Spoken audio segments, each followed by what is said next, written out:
അസ്സലാമു അലൈക്കും വറഹ്മത്തുള്ളാഹി വബറകാതുഹു. നമ്മളിൽ പലരും കടങ്ങൾ കൊണ്ട് പ്രയാസപ്പെടുന്നവരാണ്. മുഹമ്മദ് നബി സല്ലല്ലാഹു അലൈഹി വസല്ലമ അബൂ ഉമാമ റളിയല്ലാഹു അൻഹുവിന് കടങ്ങൾ തീർക്കാൻ പറഞ്ഞു കൊടുത്ത ഒരു ദുആഇനെ കുറിച്ചാണ് ഇന്നത്തെ നമ്മളുടെ വീഡിയോ. ആദ്യം നമുക്ക് ആ ചരിത്രമൊന്ന് കേട്ടു നോക്കാം. ഒരു ദിവസം അബൂ ഉമാമ റളിയല്ലാഹു അൻഹു നമസ്കാരത്തിൻ്റെ സമയം അല്ലാത്ത ഒരു സമയത്ത് പള്ളിയിൽ ഒറ്റയ്ക്ക് വിഷമിച്ചിരിക്കുന്നത് മുഹമ്മദ് നബി സല്ലല്ലാഹു അലൈഹി വസല്ലമ കണ്ടു. മുഹമ്മദ് നബി ചോദിച്ചു, "എന്താ അബൂ ഉമാമ, താങ്കൾ ഇവിടെ ഒറ്റയ്ക്ക് വിഷമിച്ചിരിക്കുന്നത്?" അബൂ ഉമാമ മറുപടി കൊടുത്തു, "യാ റസൂലുള്ളാഹ്, ഒരുപാട് കടങ്ങൾ കൊണ്ട് വളരെയധികം ബുദ്ധിമുട്ടിലാണ് ഞാൻ."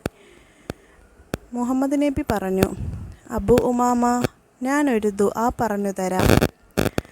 രാവിലെയും വൈകുന്നേരവും ഇത് പതിവാക്കൂ.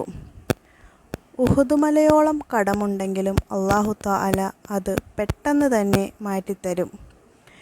മുഹമ്മദ് നബി സല്ലല്ലാഹു അലൈഹി വസല്ലമ അബൂ ഉമാമയ്ക്ക് കടങ്ങൾ തീർക്കാൻ വേണ്ടി പറഞ്ഞു കൊടുത്ത ദുആ. اللهم إني أعوذ بك من الهم والحزن وأعوذ بك من العجز والكسل وأعوذ بك من الجبن والبخل وأعوذ بك من غلبة الدين وقهر الرجال.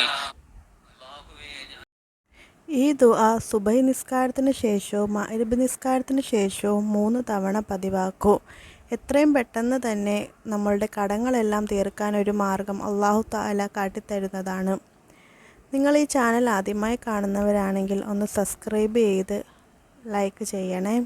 നമ്മളിൽ നിന്ന് കടങ്ങൾ കൊണ്ട് ബുദ്ധിമുട്ടുന്ന എല്ലാവരുടെയും കടങ്ങൾ അല്ലാഹു തആല എത്രയും പെട്ടെന്ന് തന്നെ മാറ്റിക്കൊടുക്കട്ടെ. ആമീൻ.